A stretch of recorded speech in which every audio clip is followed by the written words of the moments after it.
राजू को जल्दी से दारू पीने के लिए बुला लेता हूँ। अरे ये कौन सी चीज है?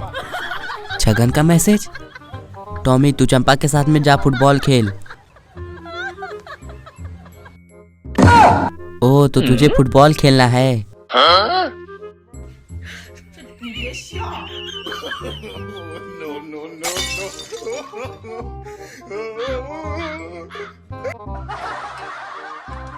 अरे राजू कहीं पे नहीं दिखाई दे रहा है। उस छगन के बच्चे ने फिर से दारू पीने के लिए बुला लिया। ये सुन के बताओ वो कहाँ गया है। आज तो गजब का चकमा दिया चंपा को। आप लोग वीडियो को लाइक करके चैनल को सब्सक्राइब करके ही जाना।